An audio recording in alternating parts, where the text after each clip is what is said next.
umuntu yanka gutora ariko ntiyanka gutwagwa uko biri kose wocererwa canke woreka abiyandikishije bazoja gutora kandi indongozi zatowe zizogutegeka kuba ziba zishikiwe n'amategeko. Mbega umukozi w'Imana arakwiye kuba umunyepolitike mu bitahura gute? Abisirayeli basanga muri siyanse bose ariyo bari mu vy'udanazwa badomina ekonomi yose y'isi mu vya politike nibo batwara amakwisansa akomeye.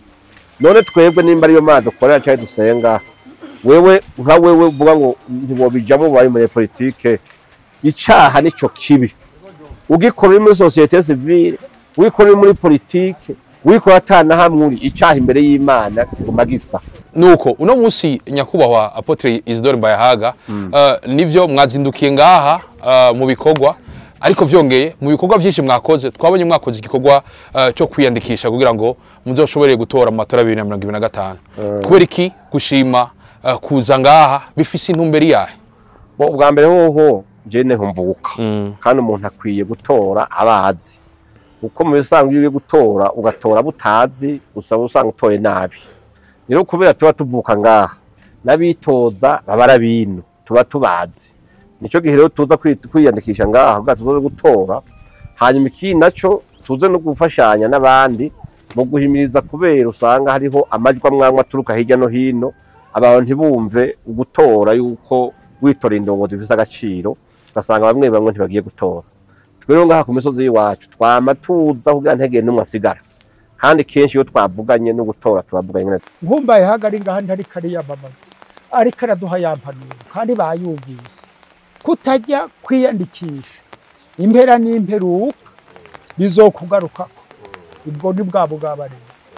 None rero nyakuba nukuri utarajya kwiyandikisha yoba ari ngaha eka ntituri kumwe kuko hari umugani bavuga ngo bi igipushi kiva muki igipushi mukawa kiba kibaye igipushi muri twebwe kibaye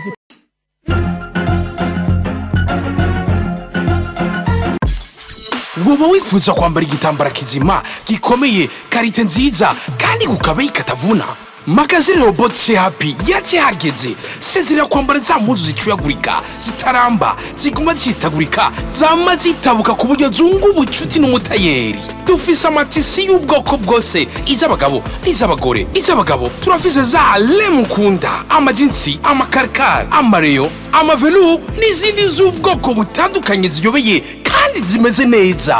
Iz'abagore turafise tissu dentaire tissu satin z'ubwoko butandukanye nka Milano Tanasha Sukari Americain. Sivyo gusa turafise ivutaro n'udupira twazo organza soie n'izindi z'ubwoko butandukanye. Mufite umubaza muradusanga kuri Galerie Lilia A14 Avenue de la Mission munsi y'ikiraro ca Bankobu kw'ipaverija kuri Saint-Michel canke mutwakure kuri 79 70 45 53. Ubuzima arazimbwa ucegwa ntambaze. Magazine Robot you the one. Mwiriwe canke mwaramutse bivanye na muherereye ndakubwira ko kuri micro ni jewe nyene Juste Gael agaje from Warsaw Black Machine Black behind the camera mwita umusaza mu biraga kuri umwene gihugu nuko ufise uburenganzira bwo kwitoza no gutora abandi. Ndakubwira yuko mumaze imisi mwumva yuko wa mwanya mwiza wo kuja kwiyandikisha kugira tuzoshobore gutora wageze. Ndabura kuno munsi twatanguye urugendo kuguza turabereka ingene mu ntara biko biragenda. Ndabura kuno munsi twaje mu ntara nziza ya Mwaro aho uno munsi twaje kuraba mbega bariko biyandikisha ku murindo ugana gute ariko vyongeye abanyagihugu abene gihugu batawura gute kwiyandikisha barumva ko uburenganzira bwabo canke naho barabona ko ubwo burenganzira ataco bumaze. Ndabura ko byamaze komera ariko ndakwibutsa nti vyamaze kuzana ini point idasanzwe turi ku mutumba bitagihinga kumana natwe cyo kuri micro itwa Juste Gael academy from Warsaw Black Machine Black ni wasanga ritukuye rizoba ryagiye mu isabuni kumana nanje ko kuri ahandi ndakubwira ko vyamaze komera.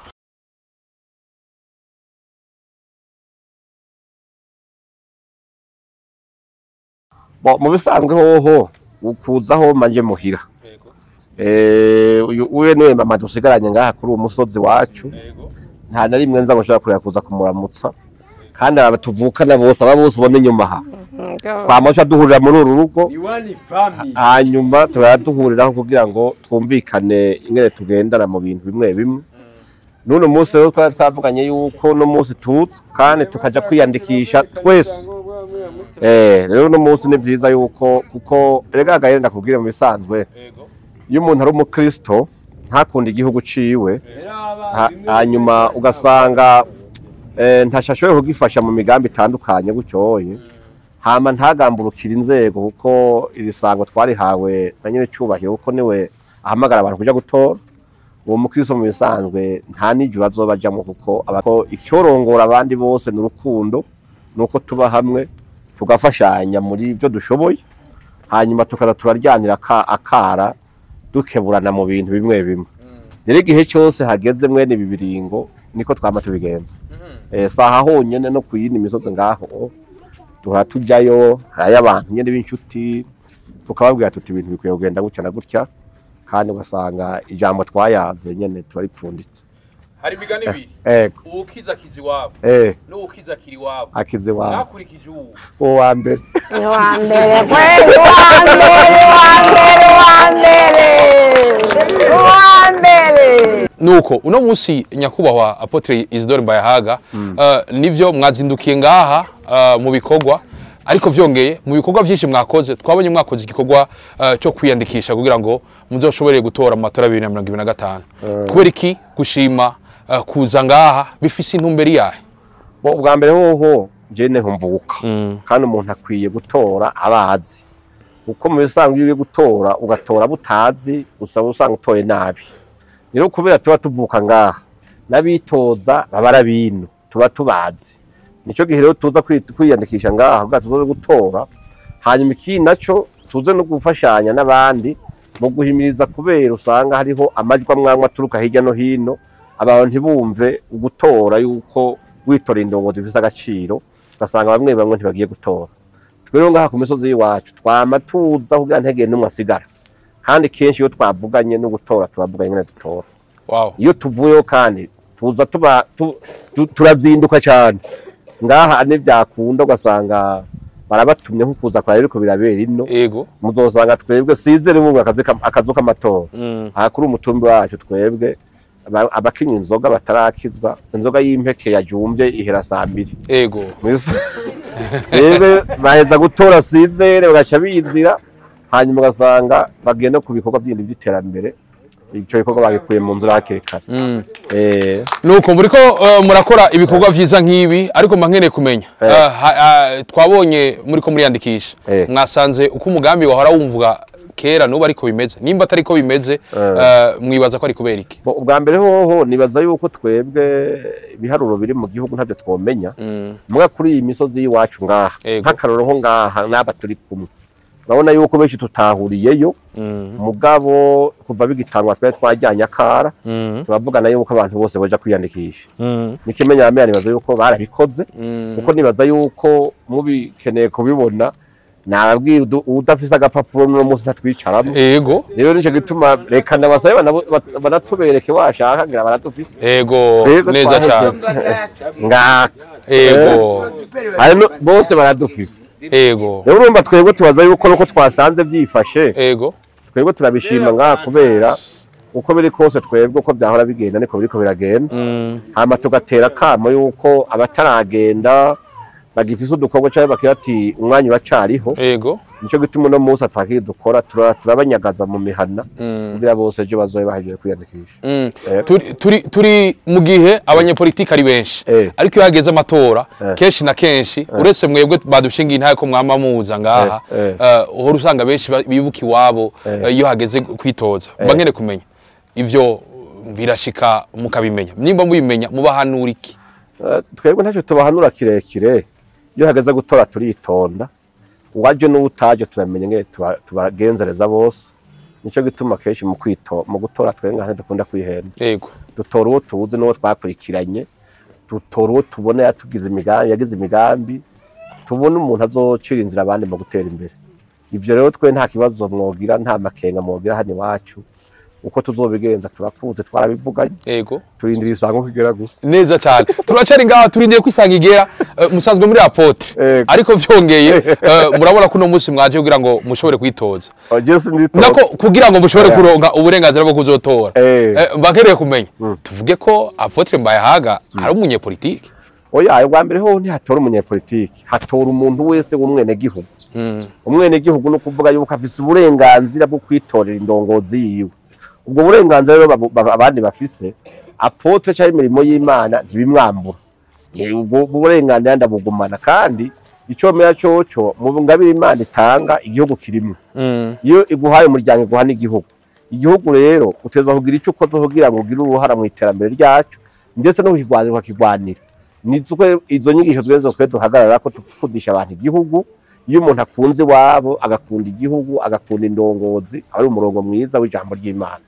nico gituma rero twebwe ngahaye tagira ubwoba bwo kuvuga ati harageze ko tuja gutora indongozi no mwisengero turongoye turabivuga tuti mumenye yuko kiya gikorwa ari gikorwa tuza gukora kuko Bibiliya tubwira yuko twubaha indongozi tukazumvira tukazigamburukira nabivuze yuko amatora tumwa ko n'umukuru w'igihugu ni muvyeyi dufise hanyuma icongeye cyo nubwo bitoye vya Bibiliya uravye utwigoro umukuru w'igihugu cacu ari karakora muri no bisi nibaza udafise kandi kagwara kwa kuba kakufise ufise mu ahandi tutazi yego mu kumushimira ho yesho twokora nuko twomugamburukira muri ibi tugakora kabeme ibyo reka tubwira turazi neza yuko rero twebwe aha nta mpemu y'ubugarije ngaha yagera hapo twe ntibibaho kuko turafise indongozi turafise abakurambere abana batama batuvyara harimo mama bari ngaha batubwira bati mwabana mugende buke buke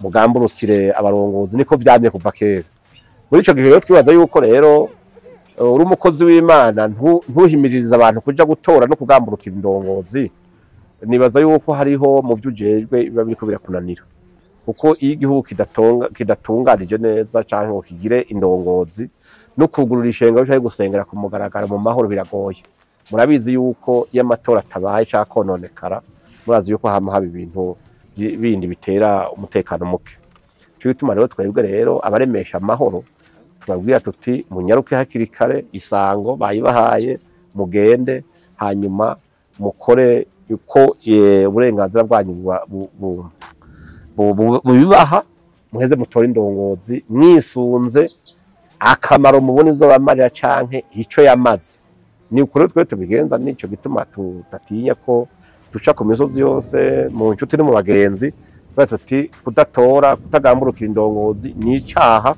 n'iryo juri kurarondera ntacyo uzojamo kuko biravuze ngo ugwanije indongozi kuko ubwami bwose butware bwose butangwa n'Imana ubugwanije cyagezwe n'Imana tiwoyigwanya rero ngo uzoheze uvuye ngo uri gukora ibyo ugomba umuntu ariko aracererwa kuja kwiyandikisha ahomba iki ndabura acerewe kubera iki nizo ngorane hariho umuntu yavuze ati intumva zamaho mugabo no kuraba neza nubwo kwanka gutora uzokwanka gutwagwa kirundi bavuga neza ngo umuntu yanka gutora ariko ntiyanka gutwagwa uko biri kose wocererwa canke woreka abiyandikishije bazoja gutora kandi indongozi zatowe zizogutegeka kuba ziba zishikiwe n'amategeko amategeko nayo ntawe uyarengera haragera igihe akakwereka yuko wateza gutora muri ico gihe utabikoze nta gipfa kinini ya mugabo nibaza yuko abantu bose barakwiye kuvira hasi ngo bakamenya ko ico bokora cyose ivyumviro vyabo bagomba gushikiriza mu nk'ibi babishikiriza mu kazu k'amatora twabonye amatora ushobora kujamwo rero nako udafise agapapuro uzogenda ujya munsi vyarangiye ngo mu nyuma naravyumviye narinje gutora bakubwira ati we rero uvyibusa utebe nuko biriko biza kuyindi point ndasanzwe biriko murabitubwira Dawidi yari umunyepolitike siwe wenyene twaciye ngaha bose twabonye babayaga neza mbega hamwe abanyagihugu muri iyo ntara nziza ya Mwaro bavuga bati turakeneye duserukira umushinga amateka murabona ko mwobabera Dawidi wo muri Mwaro jewe nsanga ndabaserukira mu byo ndimwo ego ariko mu by'ukuri nta nyota mfise yuko noja kuhiniganira ibibanza mugabo iconzi coco kimwe nuko ibibanza wabo watowe cyangwa utatowe nuko ugira ingufu z'uko ugira uruhara rwo gushiraho izo ndongozi. Rero uko bitoza murabizi, so kuvuga ngo abenegihugu cyangwa abanyagihugu baravuze ati turagushaka mu kwitoza amategeko, hari amategeko agenga amatora. Muri ico gihe rero harega batora umugambwe bagatora wigenga je kunuku, amategeko abikwemerera urashobora kuvuga uti ndagiye kwitoza, cyangwa ukavuga uti murakoze kuba munyiyumvamwo, ariko je mfise ukuntu nzobafasha ntarinze kwirirwa ndaja muri kiya kibanza. Umuntu wese arafise yerekwa n'ivyo ariko araraba yuko yobamwo kugira ngo bigira akamaro gusumba ibindi. Muri ico gihe rero ni vyiza, aba barabizi twebwe iyo nje ngahari bijya babonye niko vyama, tugwana mu nda kuvya nyene kubera turabizi yuko ntitugayana ntitunenana, dusangirira hamwe, hanyuma wagize kosa tukamukebura, hanyuma wagize ibyago tukamuba hafi, wagize iby'umugisha tukamushigikira. Niko bimeze. Donc abantu iyo bavukana nuko bigenda. Twe ngahe wacu ugiye kubiraba aho kutubona ngaha woja kubaza umwe wese ubwoko bwiwe byo kugora ntavyo to, kuko ivyo ntavyo tuzi, nta n'ivyo tubamo. Tuzi yuko turi umuryango umwe, nico gituma twebwe ivyoye binda abandi baba barimo twarabirenganye. Ivyo murimwo mwarabirenganye. Turi mu gihe musanzwe muri APOTRE. Abarundi benshi twakuze tubona umenga ibijanye n'uburenganzira bw'itora. Nivyo mu rusengero bararivuga, ariko vyongeye hari ukuntu vyitabiye karumengo bigiyemo politiki. Mbega umukozi w'Imana arakwiye kuba umunyepolitiki, mu bitahura gute? No kuraba ico bintu bita ukurabona abantu benshi baje batubesha iby'iterambere byose by'ubutware, ibyo gutera imbere akavugita ngo ni iby'isi, kandi natwe ariyo tuba ko tutayiba hejuru. Mu bisanzwe no kuraba yari imvugo y'abakoroni bagomba kubwira abantu yuko abantu batokwivanga kugira ngo muri ya manama makuru afatirwamo ingingo zo gutwara igihugu canke zo kugenga societe, twe ntitube turimwo. Muga mu gihe turimwo hariho amategeko uravye no munsi isi rikirazana amategeko mabi, amategeko asambura imiryango, asambura imico y'abantu, atuma abantu bankana canke basubiranamwo. Mu bisanzwe iyo abantu b'Imana barimwo baba bazi ko ico kintu ari kizira, bateza kuvuga ati ntibishoboka. Ni vyiza rero yuko ahubwo yaba inama nshinga amateka, nkenguza amateka, uburongozi bwose bw'igihugu guhera ku mukuru w'igihugu baba ari abantu bubaha Imana. Ni ikintu gikomeye cyane, kuko iyo umuntu yubaha Imana muhara mubibona yuko indongo zazivuga ati twashize Imana imbere, Imana y'ijuru n'isi. Ni ukuvuga yuko bateza kugomba kumenya ubugombe bw'Imana n'ubuhe, Imana yifuza ko ku bantu bayo bagaheza bagakora bisunze iki jambo ry'Imana rivuga. Rero mu gico gihe rero ni vyiza yuko mu nama zifata ingingo zose zitandukanye byaba bikwiye ko ahubwo abantu b'Imana baba barimo. Rero nta kibazo kirimo, kuko nkuko wabivuze bavuze uti Dawidi yari umunyepolitike, Daniel yari umunyepolitike, Yosefu na Yosuwa, ibyo ntacyo bitwaye. Bijya n'imyumvire n'amadoktrine y'amadini atandukanye. Ariko je uko ndavyumva abantu bakwiye guharanira, kuko reka ndahubira akantu batanu bazigaye. Abantu benshi bava yuko dusenga Imana ya Isirayeli, sivyo? Muri Isirayeli ugiye kuraba n'umutamakazi ungana uyu agendera ku kabando mugabo pistole iri kwitako, yiteguye ko igihugu ciwe umunsi abansi bogitera yiteguye kurwana. Abisirayeli basanga muri siyanse bose ariyo bari, mu vy'udanazwa badomina ekonomi yose y'isi, mu vya politike nibo batwara amakwisansi akomakomeye. None twebwe nimba ariyo Mana dukorera cyane dusenga, wewe nka wewe uvuga ngo ntibobijamo bari muri politike, icaha nico kibi. Ugikorera muri societe civile, wikorera muri politike, wikora atana hamwe uri, icaha imbere y'Imana kiguma gisa. Rero Imana idusaba kwirinda ibyaha, ntitubuza kubaka igihugu cyacu. Imana idusaba kwirinda ibyaha, ntitubuza kubaka igihugu cyacu. Ideni mwari mufise mwishuye n'ijyahe? Ideni mubona mugifitiye mwaro n'ijyahe? N'ubu ndacyagishura aba bose aha ntakiri. Ideni ni iry'urukundo, ryo gukunda abiwacu no gufashanya mu byo turimo. Cyane cyane no munsi ugiye kuraba urugamba mvuze no munsi, nuko abantu bose bomenya Imana bakatura bakamenya Kristo, hama tukajana mu bikorwa by'iterambere no ku munsi wo kwinjira mu ijuru tukajana nabo. Amen, amen. Mwamwiyumva gute mutama muri kumwe na APOTRE Mbayahaga mwakuriye hamwe? turirimba gute muri kumwe na Apotre Mbayahaga mwakuriye hamwe mwamwiyumva gute twakuranye hamwe yego ni umwana wawe wow mugabo uko yakuze ndabibona ni umukozi w'Imana akongera akaba ari ni muvuka ntaraho ngaha bega kuba abahimiriza kuja mu matora mu vyakira gute kuduhimiriza ni ngombwa urabona nka jewe maze imyaka 78 nta bwenge nkigira ataje kunkebura sinabyumva rero abankuye canke n'abankuye ataje kunkebura ntabimenya twebwe rero igituma tumukurikira Imana yaramuduhaye je nakubwiye ingene Mbayahaga yahabaye ari Mbayahaga akaba pastor abazungu arabadushire karaba mu pastor aragebura yumenga yarabyiga ivyo bintu ahora bivuga ngaha tugategera amatwe kwiradi utuyo ni Mbayahaga akavuga arashiramwo na sekuruza kigonde amushiramwo nuko inga nivyo vyakoranye na karabona none urwo rukundo turamukunda gushika uno munsi kanatsinda ntitumukunde n'umwana wacu nkuko yavuze ati ibi byo kuvuga ngo naka aha wo kubwira umuryango wiwe turi bamwe turatumbatiranye neza cyane ayo makosha ntayo dufise kuri urorera ku mutumba wa gihinga kandi no mu ntara zose aha agendera hose Mbayahaga ntituramwumva nabi natwe naho urwo ruyoyo urwo ni rwiwe ubwo nagenda rumenye ni rwiwe nuko ararukunda kandi araruzi nuko ikibazo gisa ni cyanyuma niziye mpanuro mubwira abataraja kwiyandikisha niziye mpanuro mubwira abavuka ntara rimwe na rimwe bamwe bishika ntibibuke iyo baje bava urakoze cyane uko rero ni kwa kutamenya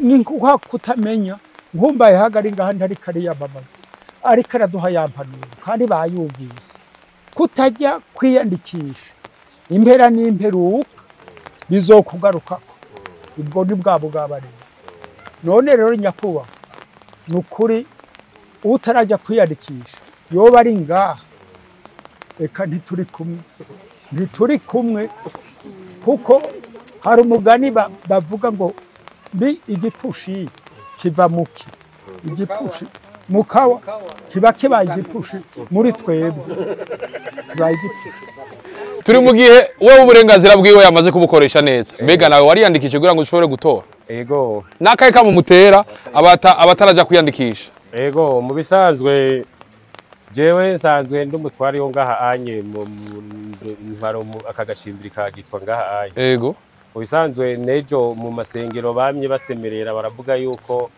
baratanze amatangazo umuntu uzenya kwa mustante no kwa buramatari barahamagara abanyagihugu kuja kwiyandikisha kuko hariho abantu benshi usanga bafise ubuga bacaho kamenga yavuze nk'umwanya wo kuja kwiyandikisha mugabo baramaze kumva yuko atari byiza kuko n'ubunye nicyo gikorwa bazindukiyemo twagumye tubahimiriza kugira ngo bashobore kuja kwiyandikisha uno munsi yego murakoze cyane kenshi na kenshi nariko ndaca umugani wa mbere ati ukize harababona ko akizi wabo hari n'abandi babona ko ukize akiri wabo hari abantu iyo bateye imbere babona umenga aho bavuye baraharengeye niziye mpanuro muhanura abavuka ntara bo ubwa mbere ho wotera imbere canke wogira icubahiro ntukwiye kubibagira aho wavuye kuko abavyeyi batuvyara ntibahinduka bagoma ari abanyene abo tuvuka ntibahinduka bagoma ari abanyene muramwumva ko nabandi abishinga intahe nti nk'abantu bagwaye amavunja muri twebwe abaze dukura n'abanyene amahirwe yo tuba twagize mu bisanzwe abakwiye amahirwe yo kuza kongera kuraba abandi ukabashimira mu kubafasha ibyo ushoboye kavuga uti iyo mutantera intege iyo mutamba hafi mungurira agasaburi nje kwishuri iyo mutateranya ngo mungurira kanaka hari ibintu bakoze muri ico gihe rero abantu bakwiye kumenya yuko wabo umuntu ntakiharuta iryo terambere n'ubwo worijamwo ukaja kwihakana biwanyu canke iwanyu nta cyubahiro biguha nta niteka biguha iteka nirubona umuntu yinjira abanyamuryango bose ku musozi bose bakumva ati naka yaje bose bakaza biruka bati tuje kumuramutsa. Nico kintu ciza kuko ni byiza yuko natwe duheza tukamenya abana bandi basigaye ku mitumba kuko nako mu kwiga twigishijwe n'abandi. Ni byiza yuko hageze kwiga ku ishuri amashuri ageze gutangura bamenye batabana bo kwa naka ntibazohava biga kubera nta makaye bafise iki niki kiragoranye ugaheza uhagira icyo koze nk'umuvuka ntara canke kuri uwo mutumba. Naye handi hoho ni hamwe ufata gipfuye n'ubundi wari upfuye uhagaze bavuga ati ndakaye ntacyo yaratumariye. Muri ico gihe rero nta woja ngaho bavuga ngo kudasubira iwabo kugira icara habi cafasha nubwo batabi wanyu ubu kihafise kuko hari igihe usanga imiryango itagurira cyane. Menya yuko umuryango n'umubanyi ni inshuti nibajya bakurahurira bajya baguha tunaturiyaye. Rero ni byiza nk'ukuye ifuko abantu bose bamenya ko ivyo bafise byose uruhara rwa mbere umushinge wavyo naho bavuka. Tuma dusa n'abasozera nakaye kamutera akamunotera n'impanuro notanga yuko abantu boza barumva bakumvira impanuro z'abarongoye na cyane cyane mu gihe bari ko babahimiriza mu gukora ibikorwa byiza by'iterambere, ibikorwa byiza byo kubagira umubano mwiza by'amahoro n'umutekano. Abantu bose bugasanga barengera ibyo bintu byose byoba byarabatandukanije muri kahise canke inyoshambi z'abantu. Abantu bakamenya guhitamwo iciza kugira ngo iterambere, kuko iyo uteye imbere nanjye ngatera imbere biraryoha, byitwa iterambere rya twese. Muri ico gihe rero nibaza yuko abantu bari gusamazwa n'abantu boba bafise intege nke canke izindi ntumbero zo kugomba gusubiza abantu inyuma. Abantu bose bagende biyandikishe bazoje gutora kandi batore neza, kandi twe nta kibazo biduteye kuko n'ikindi gihe cyo kuja gutora twe twama tukongera tugakorana ngaha tukagera dusezanye ngene tubigenza. Ico gihe nibaza yuko twebwe umuco dufise dufise na mbere twogumana byacu ntagire umuntu umwe yabaje yose ndabibazwa. Ni byiza yuko umuntu wese atembera mwibarabara avuga ati ndafise ico ndiko ndakora, ndafise ico ndiko ndaterera mwiterambere ryo ku mutumbi wacu, mwiterambere ryo muri komine yiwacu, ndafise ico noshobora no guterera mu rwego rw'igihugu. Niho wumva umutima uvuga ati tembera igifuwa kiri hejuru kuko uri umugabo. Naye handi hoho uburi umuntu nyene usanga bamwe bitwa bimburakimazi. Twere dushaka ko muri twebwe hazo bimburakimazi. Hari abazobona ikiganiro bibaze ngo ni propaganda mu gihe mwe mwavuze ko mutariko muri yamamaza. Niki kintu muhanura abantu ibintu byose mwanya wose babipolitiza hakubona igihugu bakabona politiki. Ikigoye si ico, ikigoye nuko impumyi ibwira abantu ko ari yibona nizo ngorane. Impumyi igiye imbere kavuga ngo nije mbona kandi ubona ari impumyi, ico gihe ntiho yikurikira. Nibaza yuko abantu bakwiye kumenya gutandukanya politiki niki. Ega politiki bariko baravuga ni ndinganizo y'ibikorwa by'iterambere by'igihugu, nukurondera umutekano w'abanyagihugu, nukurondera ko umuntu wese afungura, nukurondera ko umuntu wese yivuza, nukurondera yuko mu kibano abantu babana atawurenganya uwundi. Mwisanga niyo politiki. Rero cyane umuntu wabyanga nuko iryo jambo gusa baci bagiyitirira ikindi kintu yuko umenga politiki n'ubuntu rusizi imwe ruri ngaho. Politiki nziza irabaho kuko urabona ko twibereye mu mahoro n'umutekano. Ubu urabona duhaba twimanukira dusubira Bujumbura. Urabona yuko amasaha ari karakora ntitwiko turiruka. Nukubera yuko politiki hari nukuvuga indongozi z'igihugu, ikibazo cy'umutekano w'abene gihugu baragitoreye umuti baragishobora. Ubu nta numwe yikanga. Uno munsi bariko barona yuko umunwa wose boronka ibyo ufungura. Iyo politiki nimbi none. Hari politiki ari umuntu numwe atifuza kurya. Aha tuvira ngaha aye ntiturabana mu maso. Mwavuga ati tuza kumba timanyurira. Ntiduca tubikora none.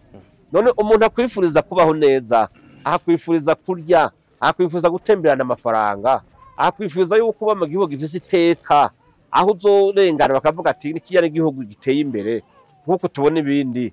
Politike isumbiyo niyi. Wewe uri kuratubuza kujayo udufitiye imigambi nyabaki. Daboro uzoyishira mu ngiro ryari watowe nande kubutware bwose buva ku Mana. Mwico rero twebwe ibyo byiyumviro byuko twoguguta tukatwagwa n'ikinyenga cyo kumvira abantu batazi bariko bajana abandi kidushobora kubija inyuma kandi dufise indongozi itwereka iyo turiko turaja. Ndabashimire cyane nyakubahwa Apotre Mbayahaga. Ndabakengurukiye nanje. Ndabakeze no kugikorwa nk'iki.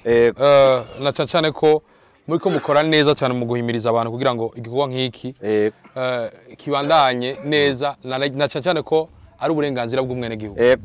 Ndabashimire cyane. Nuko reka tubashimire bose mwabivyo murimo urabana natwe gutambira mu magaza mbese binanagwaza ariko muhananye mutorwa rukundo kuri micro rishuse gare keje bafumwa shaike black watch ni black behind the camera mwitu musaza ndakugura ati bye bye chance la vista urahushiro mushiro ushula none